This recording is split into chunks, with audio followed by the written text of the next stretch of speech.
रजनीगंधा प्रेजेंट्स बिहार किसका, powered by नोवा शुद्ध देसी घी।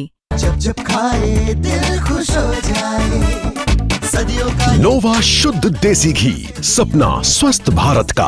I love घी घी घी घी घी। पहले चरण के मतदान के बाद हर कोई ये जानना चाहता है कि ये बढ़ा हुआ वोट प्रतिशत किस ओर इशारा कर रहा है। क्या ये नुकसान की तरफ ले जा रहा है सरकार को, या फिर बदलाव की बात है, या फिर ये फायदे की ही बात है। बिहार विधानसभा चुनाव में सबकी नजर इस बात पर भी थी कि जनसुराज क्या कर रहा है। जनसुराज के पक्ष में क्या वोटिंग हुई है, क्या जनसुराज एक बड़ा फैक्टर बनकर निकला है, क्योंकि प्रशांत किशोर पहले दिन से ये दावा कर रहे हैं कि अप्रवासी बिहारी जो बाहर से बिहार आ रहे हैं वो जब अपने मत का प्रयोग करेंगे तो उनके मत के प्रयोग से बिहार में बदलाव होगा। और जिस तरीके से वोटिंग प्रतिशत बढ़ा है और छठ के बाद भी लोग वहां डटे हुए हैं और उन्होंने वोट किया है, उससे तो ये लगता है कि प्रशांत किशोर के पक्ष में, यानी कि जनसुराज के पक्ष में कहीं ये बढ़ा हुआ वोट प्रतिशत तो नहीं है।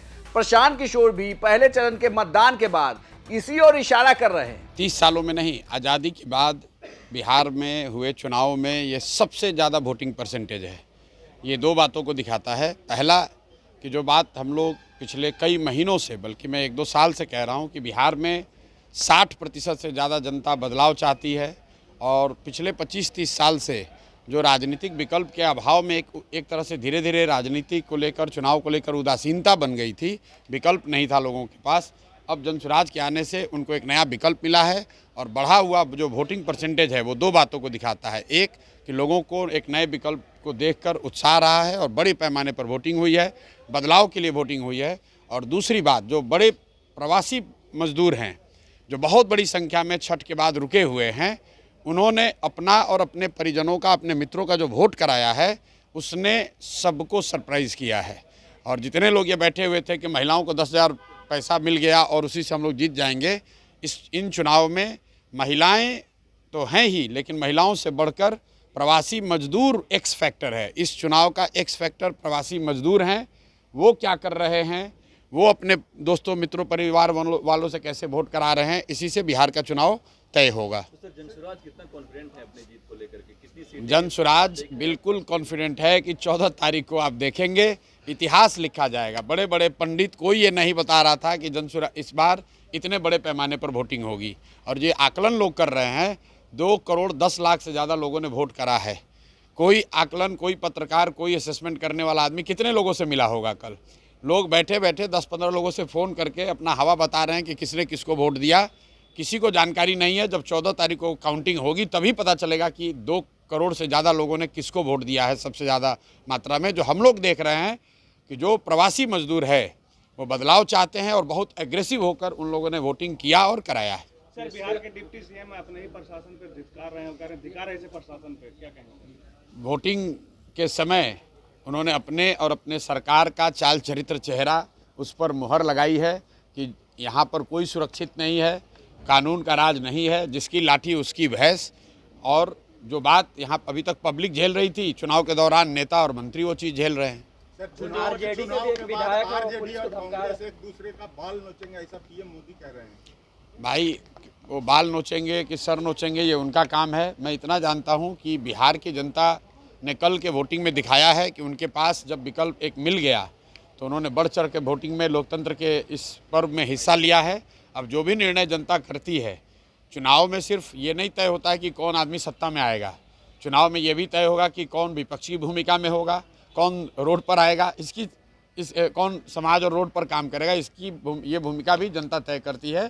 तो अब 3 दिन रह गए हैं, ज़्यादा स्पेकुलेशन का समय नहीं है। एक ही बात कल दिखा कि बहुत बड़े पैमाने पर वोटिंग हुई है।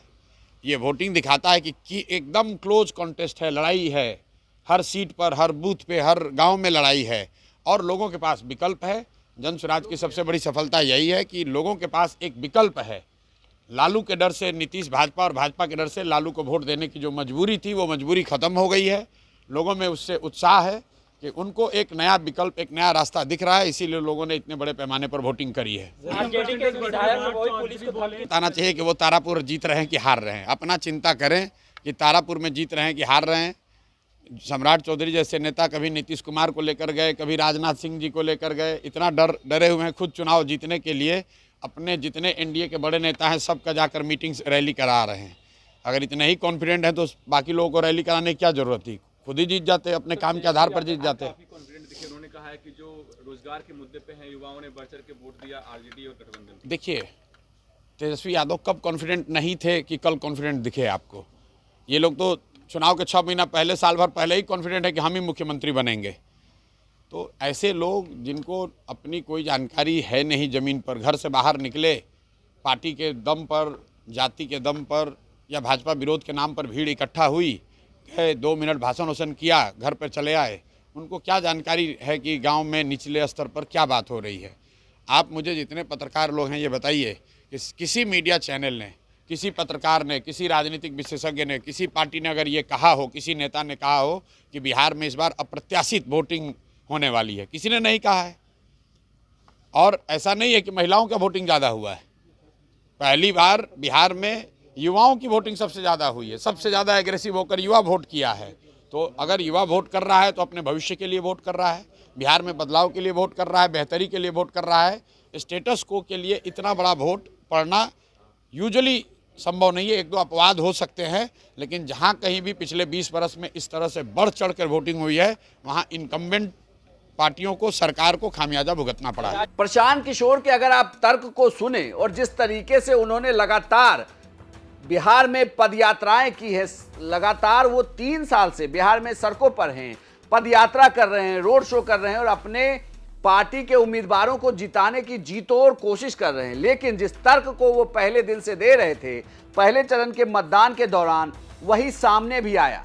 तो क्या ये माना जाए कि पहले चरण के जो मतदान हुए हैं, इसमें ये जनसुराज का भी बहुत बड़ा योगदान है? यानी कि ये जो वोट प्रतिशत बढ़ा है, ये जनसुराज के पक्ष का वोट प्रतिशत है, जो प्रशांत किशोर कह रहे हैं। क्योंकि अभी तक तमाम दलीलें ये दी जा रही हैं कि महिला वोटर निकलकर सामने आई, लेकिन प्रशांत कह रहे हैं सिर्फ महिला वोटर नहीं, आपको उन युवा वोटरों को भी देखना होगा जिन्होंने अपने परिजनों, दोस्तों और अपने साथ के लोगों को वोट कराया है। तो जो प्रशांत किशोर कह रहे हैं, अगर ये बात हुई तो बिहार में 14 तारीख को बड़े बदलाव के संकेत मिल सकते हैं। आपकी क्या राय है, हमें कमेंट बॉक्स में लिखकर बताएं और बिहार की तमाम खबरों के लिए आप देखते रहिए सिर्फ बिहार तक। अब आप लोग सब लोग बताइए, नीतीश चाचा को रखना है कि हटाना है? नीतीश कुमार को रखना है कि हटाना है? हाथ ऊंचा करके बोलो, नीतीश कुमार को रखना है कि हटाना है? सुनिए, काहे नीतीश कुमार को हटाना हम आपको बता रहे हैं। 5 वर्ष आप बताइए, राशन कार्ड बनाने में 2-2.5 हजार रुपया घूस लिया है कि नहीं लिया है? यहाँ पर गांव में 100 रुपया का शराब 300 रुपया में बिक रहा है कि नहीं बिक रहा है? थाना में पुलिस वाला पैसा ले रहा है कि नहीं ले रहा है? सीओ जमीन के दाखिल खारिज में रसीद बनाने में पैसा लेता है कि नहीं लेता है? बिजली का बिल ज्यादा आ रहा है कि नहीं आ रहा है? नीतीश चाचा सब लड़का सबको पटना में पेपर लीक होने के बाद पिटवाया है कि नहीं पिटवाया है?